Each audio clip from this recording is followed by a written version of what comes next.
Welcome to Between Shelves, where we make connections between literature, theology, philosophy, psychology, and culture. Join us as we explore the interconnectedness of race, spirituality, psychology, and meta-modernism. Each episode invites you into a thought-provoking journey, unpacking how these elements shape our understanding of the world and ourselves. My name is Aaron Waldron. We're a religiously traumatized theopoet and a shaman in journey. Our work focuses on creating community and between spaces for religiously traumatized millennials, navigating life beyond colonized religion. And my name is Rafael Reyes. My work is on the importance of imagination and theopoetics in philosophy and religious pluralism. We invite you to Between Shelves to learn, listen, and become. Welcome everyone. Yes, welcome. Welcome to the first episode. Today we are briefly talking about race, why we are coming together to talk about race. We both are engaged in a writing project outside of this podcast, and it's developing into a book. And each chapter, we are going through things that are relative to and important to the development of one's identity, understanding of self, decolonization. So there's various topics we're talking about. Rafael, was there anything you want to add to that? No, yeah. I think we definitely come from different backgrounds, different areas of study. Mm-hmm. And yet they all cross this area, which is looking at our identities, issues of race. And so I think it was just appropriate to kind of come together and discuss it. I mean, for me, part of my engagement, I really have this fascination with imagination, the imaginary, and images, and how it engages in areas of philosophy and theology. And that question of race is sort of like this image stereotypes that kind of come up, and it's just a fascinating journey to see, well, what makes that image what it is. And so, for me, for myself, that is an important journey for me to engage in as we're having these discussions. And I think it's important just because, at the speed of what we're getting information nowadays in the field of technology, you got to slow down. And you need to have voices that are willing to walk that space. And I hope that this is one of them. Definitely. Yeah, definitely. This project manifested from basically those mutual beliefs and coming together to talk about these issues, not to argue, but to express, to explore, deconstruct, analyze, and offer suggestions, maybe things we didn't think about. This is definitely part of Paulo Freire's critical thinking and critical pedagogy, just engaged in open dialogue for the purpose of learning, mutually learning, sort of like that mutual immanence in the theological space where we affect God just as much as God affects us. You affect me just as much as we affect you. And so it goes from the micro to the macro. And so talking about films, literature, books, concepts, ideas, however dense or simplified through mythology or fantasy, they all have some sort of truth to them.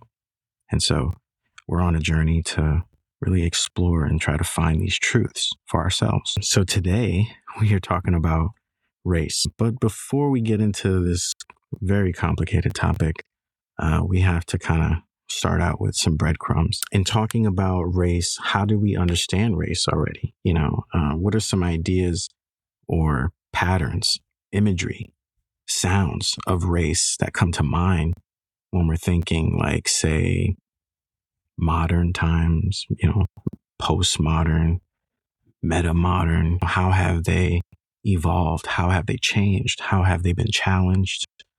How have they been helpful to people better understanding themselves and how to reclaim their identities, if at all, you know. What do you have any thoughts on that, Raphael? You know, I teach a college course at Marist University. Shouting out to Marist. I'm an adjunct there, so I have a great set of students there, and proud to be teaching them. And we were looking at a book called Ethics of Awesomeness by an author named Nick Riggle. Anyway, the discussion on ethics and race became really, really interesting. And the way the author really kind of led us into that conversation. And you know, when you're talking about race, and we haven't even begun to think about how it looked like from a modernist perspective, postmodern and metamodern, but race, as we define it, definitely is a social construct. It's not a biological construct. It's how society looks at our physical differences, and they tend to categorize based on what they see, right? Leading to areas of discrimination, oppression, systematic inequality. We see that in the simplicity of, you know, and this happens often, and I'm not trying to diminuate local law enforcement, but local law enforcement may stereotype a Black person walking in a white neighborhood and automatically think that they are here to hurt someone, rob someone, or something of that effect. And those scenarios, they never thought about, oh, maybe they live there. Maybe they're going to visit someone, right? It's always the other scenario. It's a negative, diminutive, marginalized scenario, you know? And I think that's where racism really seeds, right? In that lived experience, we see its effect. That, you know, shootings, killings of our Black brothers and sisters, the lack of concern, the lack of need of education when we're looking at neighborhoods, right? What we don't tend to see are the values and the creation of those stereotypes of race and racism, which is where I think where we want to go to. And I'll pause that out. Definitely, if you want to chime in. Yeah, definitely. That's a great segue into even like one of the main methodologies being applied in the background, which would be theopoetics, right? Which empowers everyone to approach the unapproachable, to talk about the indescribable, to even bring up the things that are, so to speak, the white elephant in the room. For so long, you can see that things have been normalized over time. And so with that becomes the narrative being, you know, watered down and simplified to serve a specific agenda. And we can look at any path of history and you can see this. The conquerors always tell their biased version of, you know, how it went down.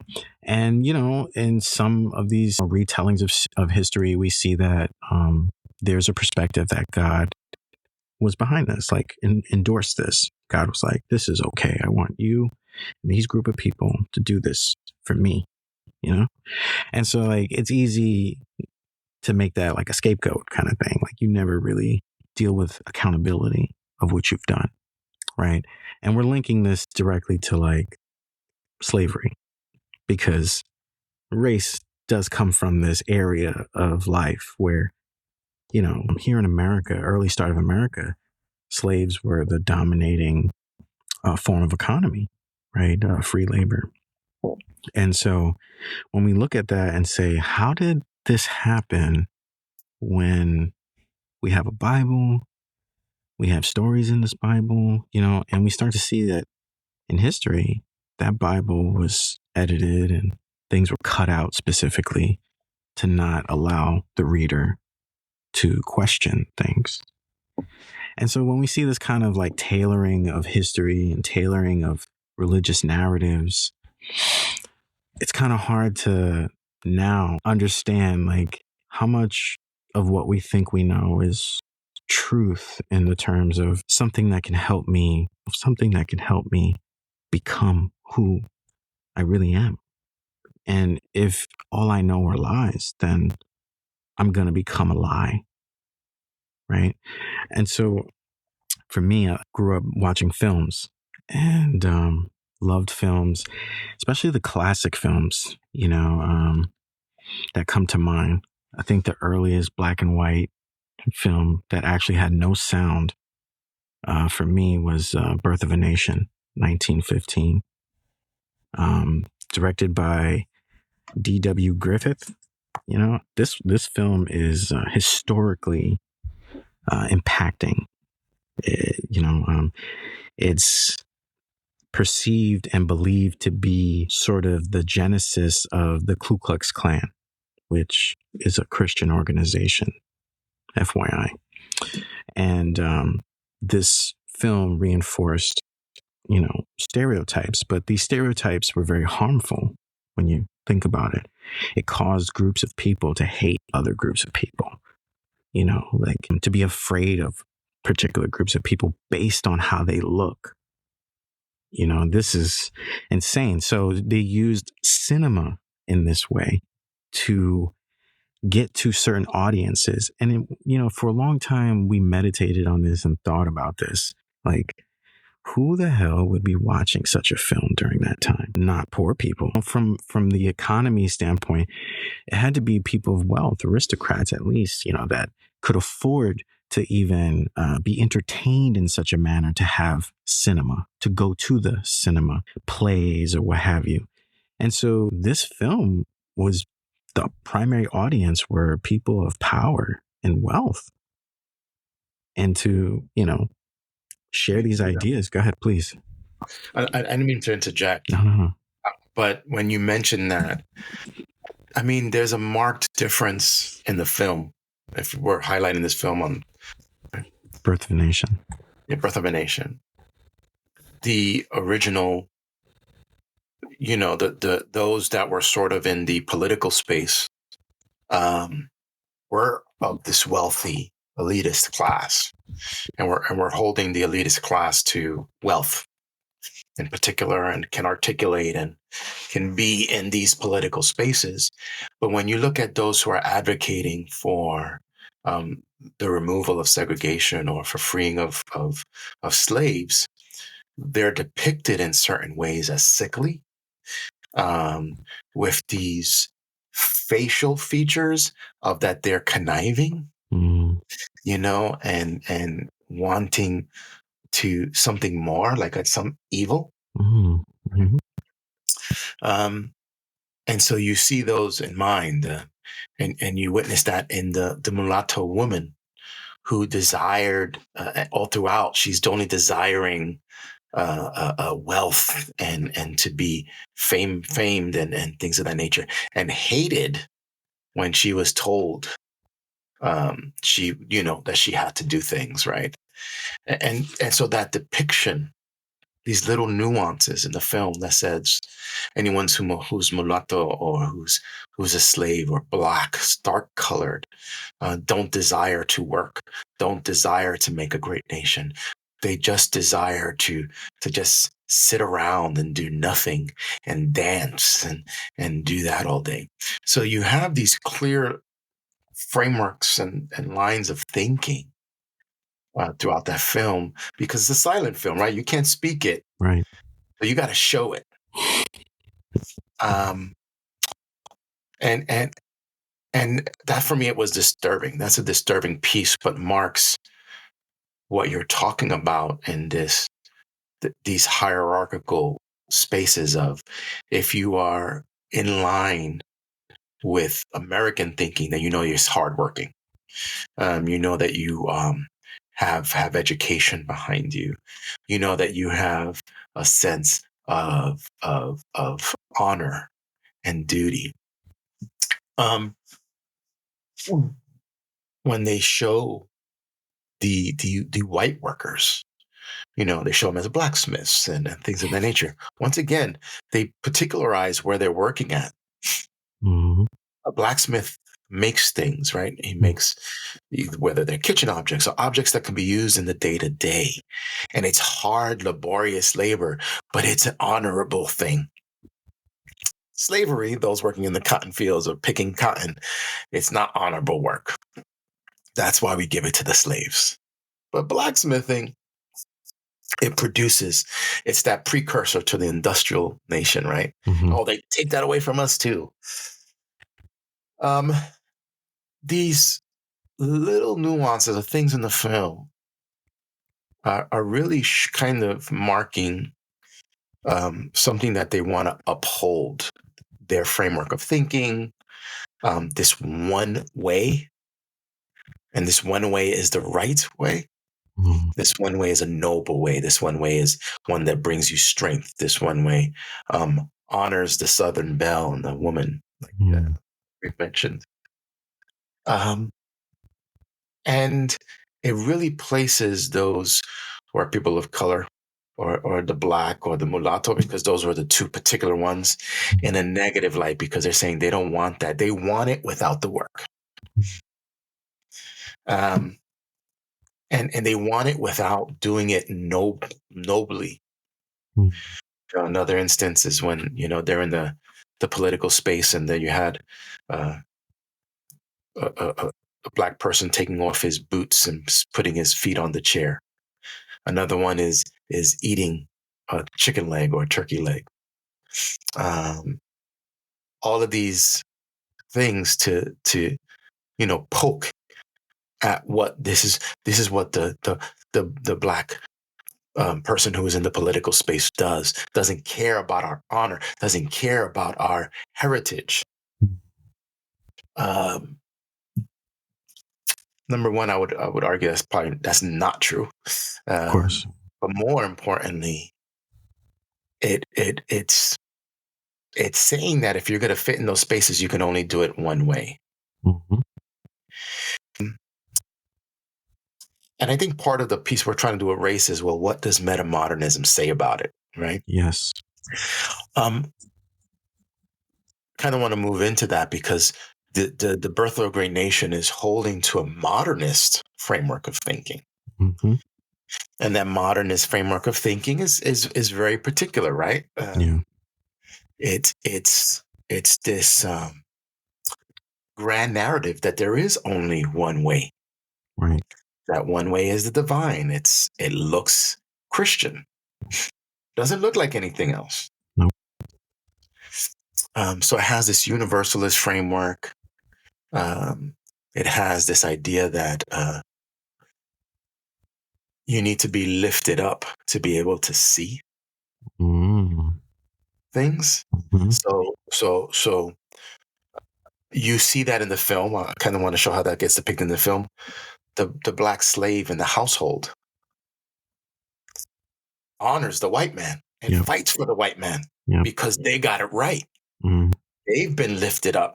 They've had the honor of being in the house, and so they will uphold, what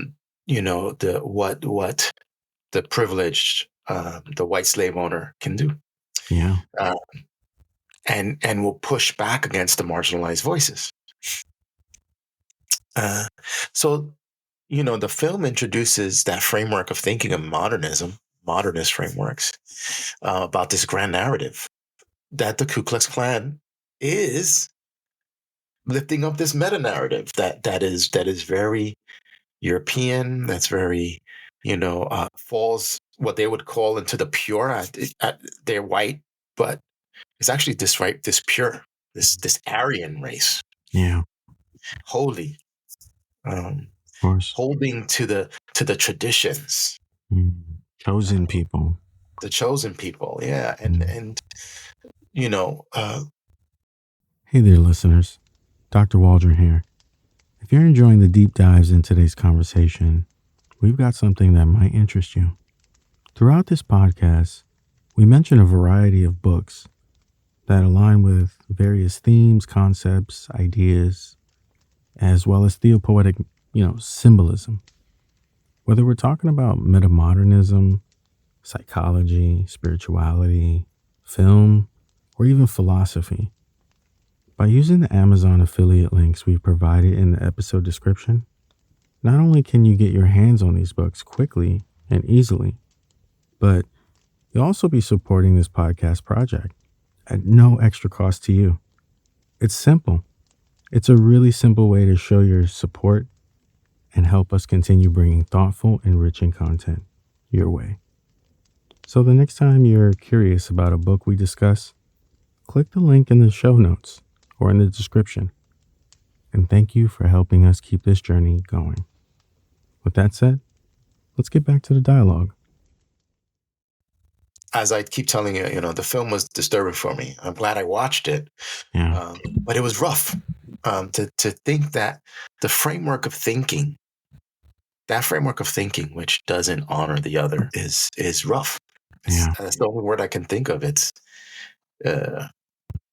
It causes concern because I do honestly believe that's still the case today, in which I believe meta-modernism is trying to rectify and resolve and deal with in a real way. Definitely. But yeah, I think modernism, it's holding or it's moving us into that framework because, when we're looking at modernism, we're also looking at this notion of essentialism. You're obviously familiar with essentialism. Yeah, of course. That internally within us, there's this common ground or this thing that doesn't change. So that means in every race, there's sort of like this essentialist piece, and it could create hierarchies within there. Yeah. I brought this in my class, and it was interesting to see the reaction. But I says, look, when you're looking at religious spaces, we see essentialism in place. Yes. In particular, if we look at the Hindu religion, in which those who are lighter skinned, who are the upper class, they're the priests, they're the kings, they have certain aspects within them. It says these are our qualities, right? These essential pieces that are within us. We've been good, right? Our karma has led us to this point. But those that are in the lowest, who are the darkest, who are working in the fields, they have bad karma. Yeah. And they have to work it out. So we have these this piece that within us, in the case of Hinduism, the karma guides us as to where you're at, right? So the essential piece is the karma tells you if you're really bad or you're good, and it shows within your race, your color, your skin color, what you've done. But we see that also in Christianity. Yeah.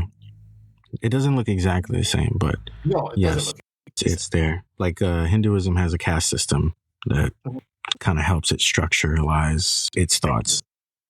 Yeah. But Christianity, it does it just a little bit differently, right? Where you have like this belief that I have to save souls and convert, right? The great mission, go out and, spread the good news, has been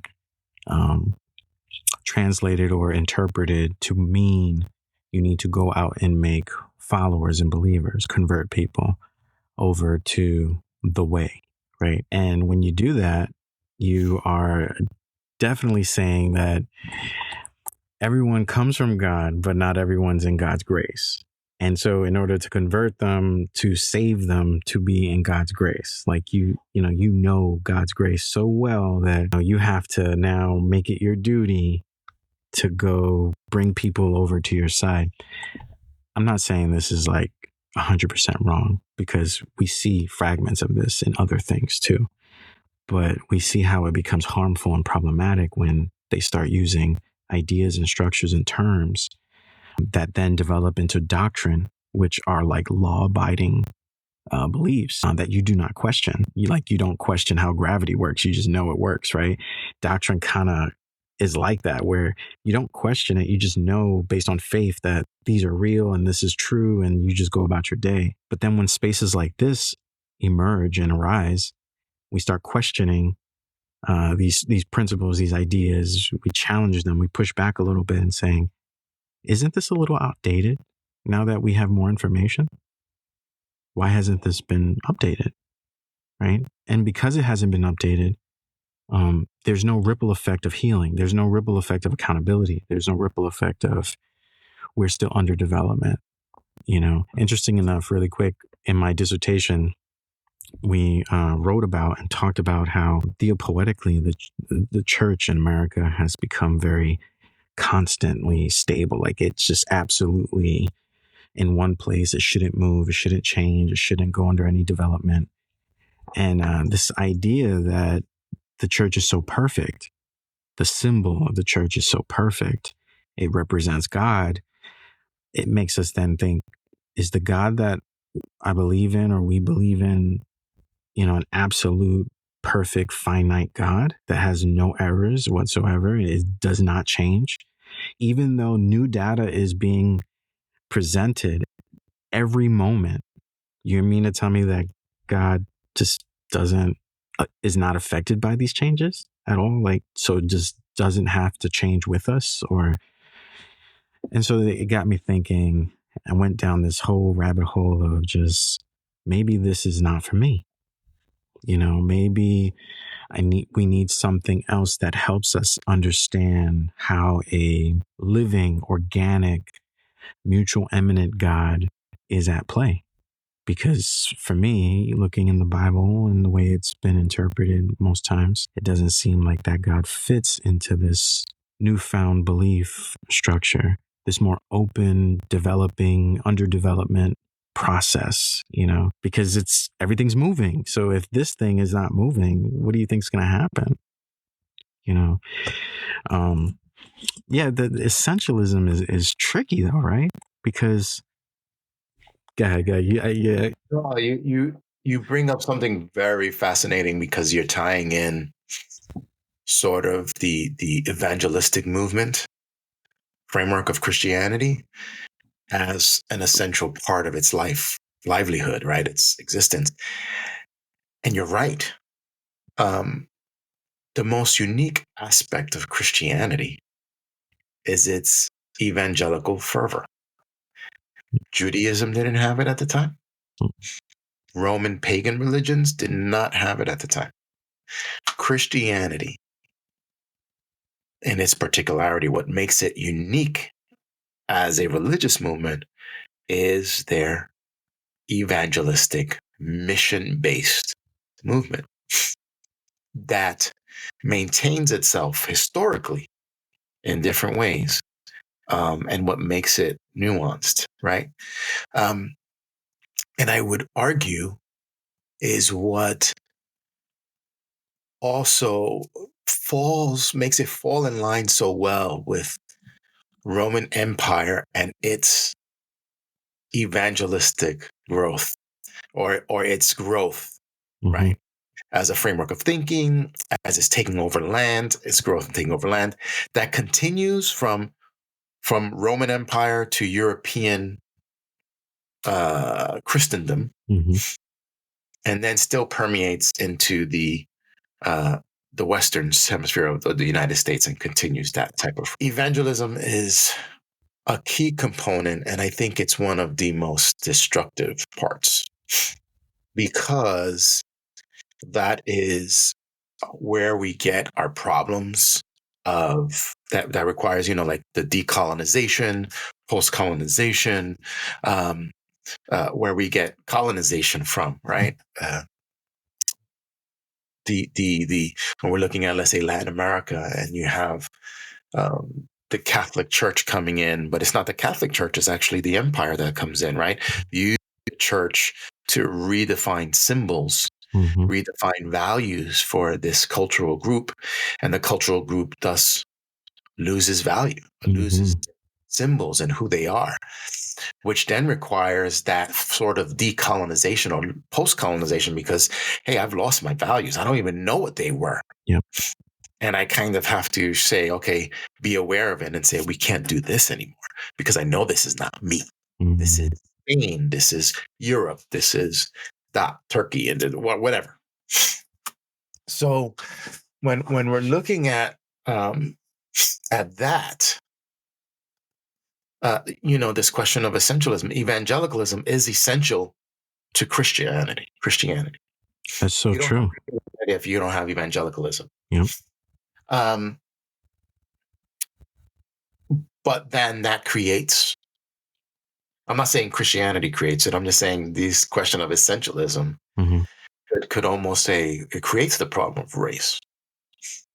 Yeah, I was going to say it strengthens it, right? This argument of believing race the way we do, right? Because in the 16th century, the belief of race was different, completely different. It was actually believed that it was of family, of clans, like you were of a group of people. But somehow in the 16th century, towards the end of the 16th century, we get this new symbolism, this new meaning of this reinterpretation of what race is. And then it starts including all these sub ideas. And these sub ideas were focused on biology, to prove that there is a physical, materialistic appearance difference between these group of people. Then the powers that be got scientific minds and academia to support on a larger scale that these beliefs and ideas are fact based on science. Really quick, we get in the movie with Leonardo DiCaprio, played a very powerful role in with Jamie Foxx in the movie Django, excuse me. And so in Django, there's a powerful scene where Leonardo DiCaprio's character is articulating and symbolizing in this scene what a lot of Southern Caucasian males, of higher class, aristocrat, intellect thought, that I can prove to you that we are different, that the Negro is different from us, and that we need to govern over them. And it was a very powerful, brilliant, artistic scene representing these very complex, deep issues of psychology, right? Like people thought this way and thought that a group of people were so different that they had the right. They were actually obligated in some circles to govern over these individuals, these human beings, because when you have a religion like Christianity and Judaism from Genesis that support the narrative of God gave man, Adam, the authority and power to name other animals. Like, just briefly think about that from a philosophical standpoint. The ability to name something means you know the essence of it. You know the inner workings of it. You know what it really is. That's how you give it a name. So to give that kind of governance over, the animal kingdom, that's the powerful connection there, because they consider these group of people to be of the highest point in the hierarchy of the animal kingdom, but they were still considered animals. They weren't considered to be human. They weren't even considered in, the great chain of being to be in the same section as God or angels. They were a sub tier of humans, like the missing link between apes and humans. They try to push this agenda to these group of people, and then people were just okay, like, yeah, they should be slaves. It's okay. Nothing's wrong here. It's just how it is, And so, we hope that through this short dialogue, you see, like, we're trying to piece together and help you and your imagination piece together how this complex history is woven together. It affects one another. It affects who we are today, who we think we are today. Like, these are very powerful notions and beliefs that still are in power over us when you think about it. And the only way to really break free from this power or hold is knowledge. That's why knowledge is the key. The better we understand ourselves and what has happened and where we come from and, where we're going, becomes a little bit easier. Yeah, I would agree. I mean, we're not here to marginalize religion. I think what we're trying to do is just be honest with these religious frameworks and that they do have problems with it, or there are issues within it Does that mean that you do away with it? No, because I think it's part of the journey of what one is working through. Becoming aware of that, however, allows us to enter into these weird and eerie spaces, places of uncomfort, and maybe engage in that renewal of thinking. And I think that's where meta-modernism comes in. We really haven't talked about meta-modernism. We're still on modernism and its effects. I think we're traumatized by it. I think we're still dealing with it. Mm. But I think meta-modernism has an interesting response to that. But before we even get to that, that'll probably be in the second podcast. I think if we were to finish up with modernism, I kind of wanted to make another point. Yeah, please. We've been saying that since modernism has this way of saying, hey, there's this one framework of thinking, that it creates this sort of like essentialism that within each group of people, there's these inherent qualities. Mm. Some are made to lead, some aren't. Right. And those fall within races, right? Mm. Europeans, because they're much more advanced, whatever that means. Mm-hmm. Sometimes we fail to see that probably some of our greatest writers and thinkers are from Africa or from Asia. Definitely. That enter into Christian movements. Mm-hmm. And we all of a sudden become colorblind when it comes to the spiritual. In that, I want to say, breaking. I think that what modernism is kind of doing there is we're now being challenged to say, hey, that sort of like essentialist quality doesn't really work, and they're trying to hold on to it when we're racist. We're holding on to this modernist idea that there really is only one way. Mm-hmm. And then we fall into this pattern that if anyone thinks differently, they're wrong because I have the right way. And I think that's a problem. I think what that does, it forces us, the others, whoever the others are, to have to assimilate. Yes. And the image that comes to mind is the Borg from Star Trek, right? What does assimilation look like? It's the Borg, right? Yeah. Now, here's my technical entryway into it. It's like, hey, one way of thinking, we all look the same. It's this hive mind mentality.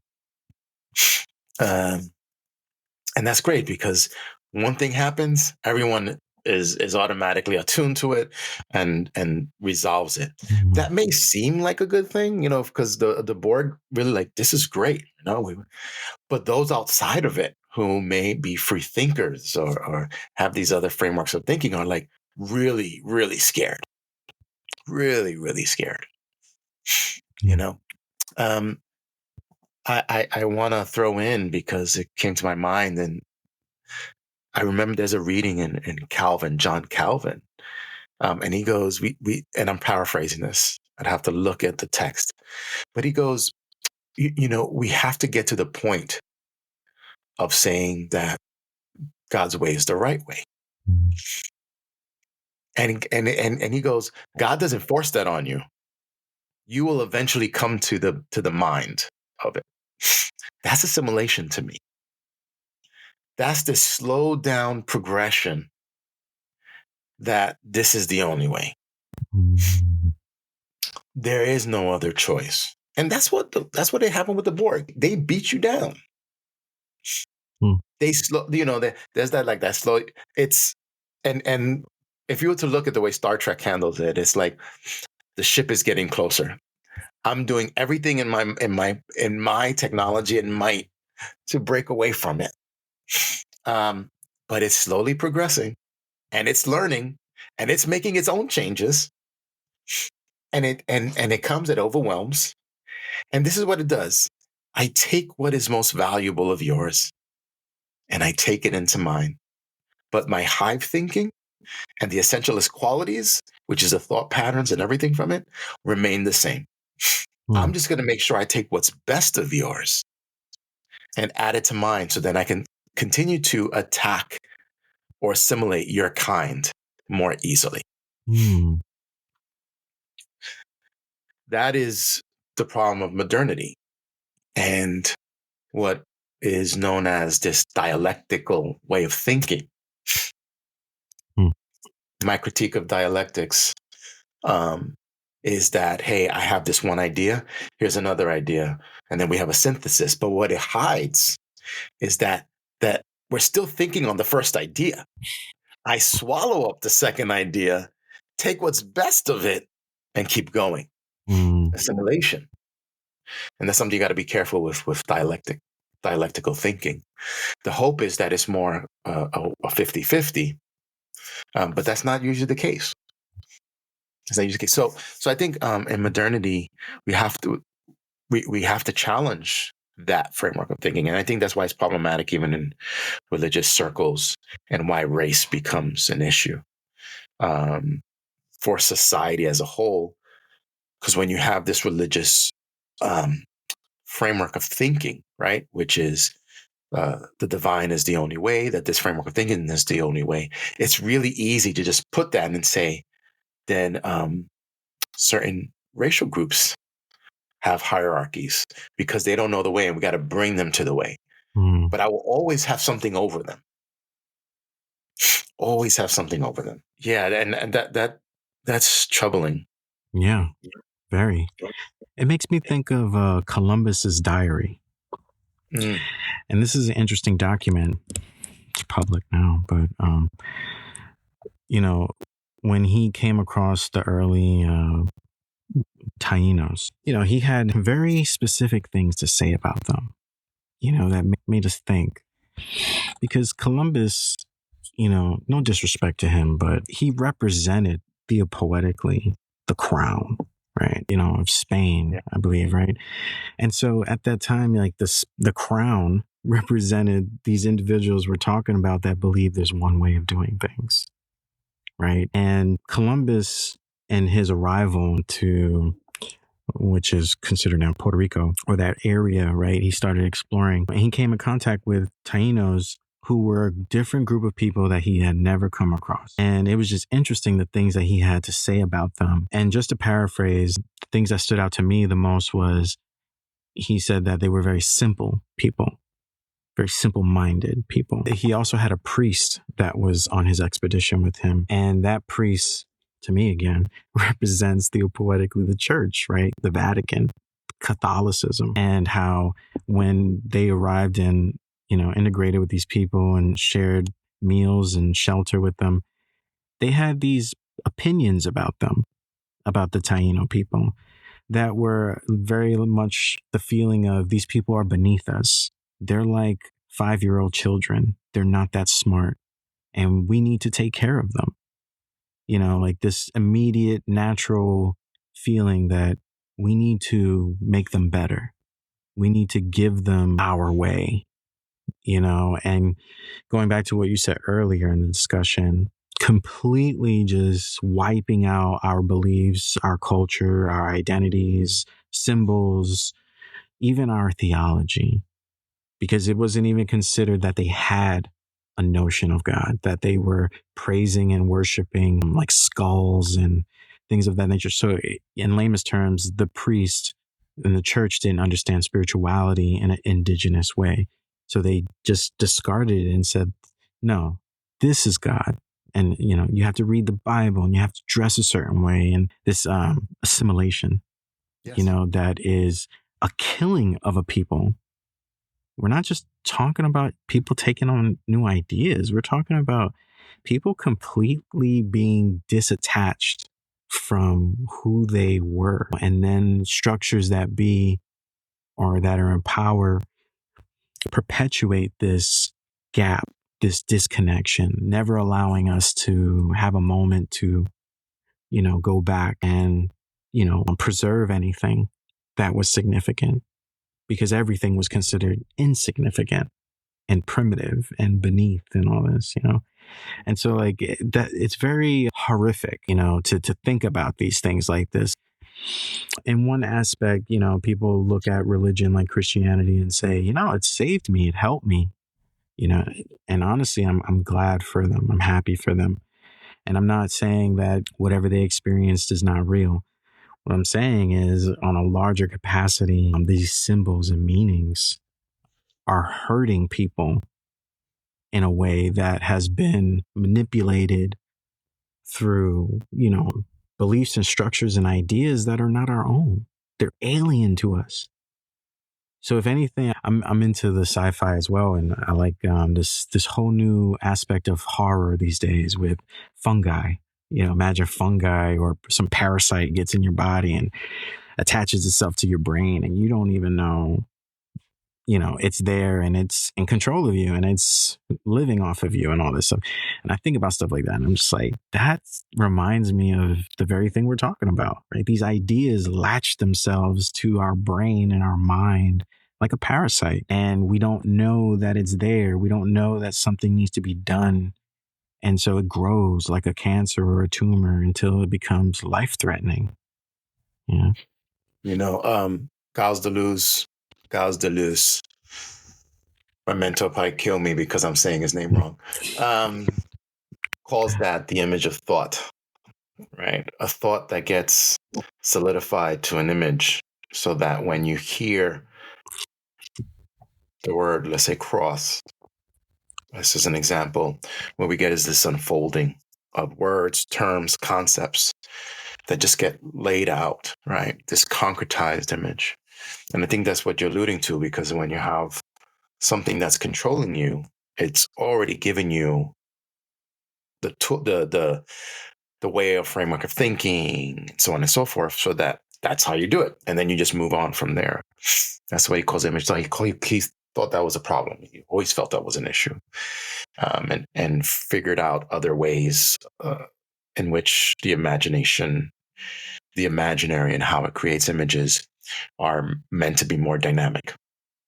But going from there, as you were talking, I'm appreciative in the space of Christian theological thinking, womanist scholars, mujerista scholars, third wave feminists,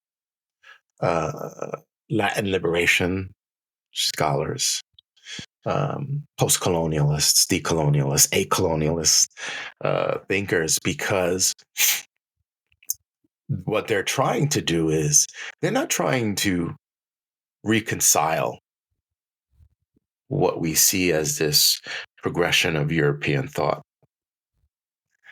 but still having to grasp and come to grips with, how do I take my religious upbringing or my heritage, and this other one, which has something. There's something in it. I can't talk. I can't say what, but I gotta deal with Jesus. I have to really deal with Jesus, because Jesus was impactful. Why would people follow him?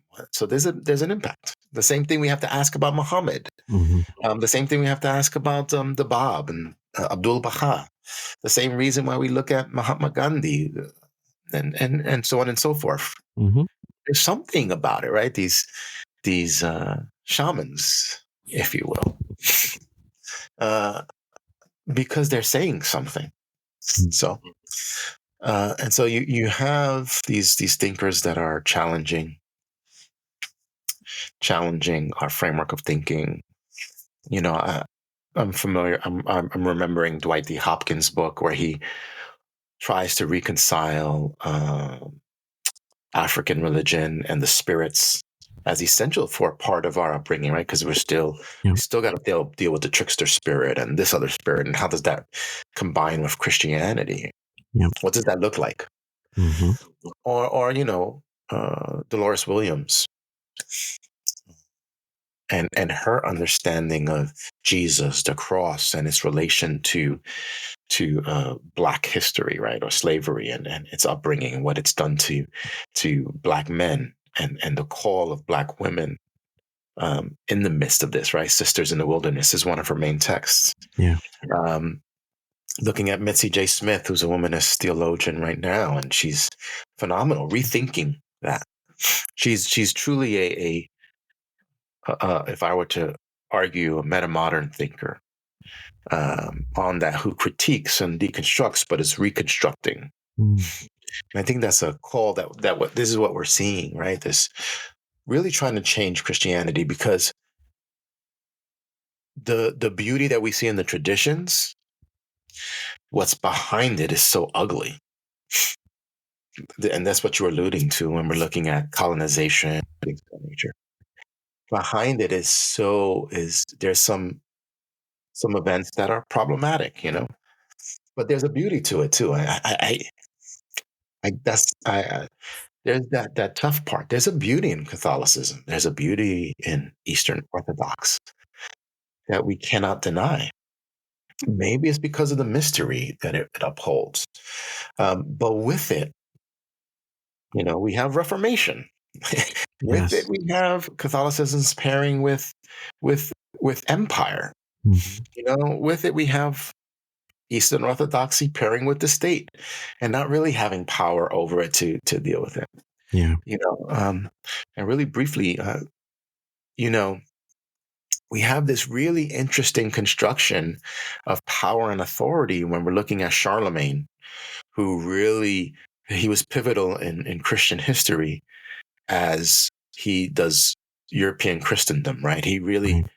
pushes and builds on it.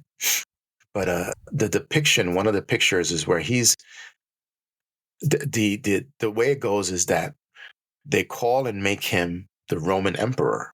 He's in Europe. He's a Roman emperor. And then the priest, the Pope, lays prostrate and kisses the ground in honor of the king. And then the king has to bow down to the Pope Yes. so that the Pope can crown him, but Mhm. also say the authority and power are God's, and God is the one that's given to you. So there's this interesting interplay between the church and its power and empire. Mm. I think we have to reckon with that, Definitely. because and funny enough, you might think, well, what does that have to do with it? It does deal with race, Does. because it's really from there we have these lineages that says, hey, this is a divine lineage. The line of Charlemagne, the line of, I think, Otten something, become divine lineages, which is we have these long-standing frameworks, and when they have their own genre of literature. Mhm. Machiavelli's The Prince, those Prince literatures. Mhm. That creates a framework and a line of thinking that leads to hierarchy. Hierarchy leads to, there's a difference between people of color and myself. Yes. Yes. Yes. It gets to that. Now I might have done sort of like that. I may have jumped, right, slippery slope, but I don't think I am. I think when we have those in leadership that start saying, okay, I'm building this industry, I'm building this nation, I need people to work for me, I'm going to take the lesser people, Yeah. and I'm going to benefit from it. That's what feudalism is. Feudalism is, okay, I'm building a kingdom. I'm going to have lords. These lords are going to have farmers. The farmers are going to take 80% of their produce, make sure it goes to the kingdom. They only have to stay with 20. I don't have to work for that. I Mhm. just create a lord. I have power over the Lord. The Lord has power over the people. I make sure he has some land. I make sure he has some riches. He has authority. The Christians get that. Mhm. Priests had feudal authority, creating power structures, Yeah. unhealthy. That's reckoning with the Christian history. Mm. Um, that's reckoning with that, and I say that framework of thinking becomes racial inequality. Does. Um, and I think that's why, meta-modernism, when we start thinking about what meta-modernism is, I think a way of thinking about meta-modernism is that they say, hey, the world is complex, but we can work towards something. Let's we know it's complex. We know it has all this ugliness within it, and it has good but it has good in it. It has bad, but it has some good in it. Let's embrace it. Let's acknowledge it. But let's build a better future. Right. And that's what meta-modernism does. And one of its tasks is to push against this idea of a universalism, this idea of essentialism, pushing against assimilation, pushing against, in racism in particular, that there's no such thing as biological racism, that they are socially constructed.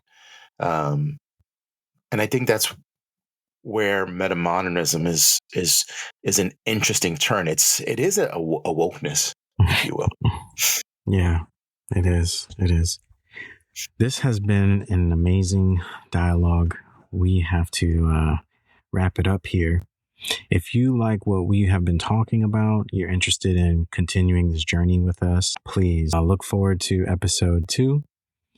If you like the content, subscribe, share, like it. If you got questions or you want to join the dialogue, hit us in the comments. We will be looking, and we're always looking to broaden our dialogue. We're not into exclusivism.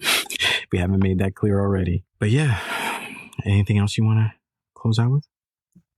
No. Well, we still have a lot to talk about. We have to talk about postmodernity. So much more. Yeah. And some of what we've been writing, I only mentioned weird and eerie once, but it highlights some of the meta-modern stuff. So hopefully in our next podcast, we'll talk about it. Definitely. All right. We'll see you next time. Good day, everyone.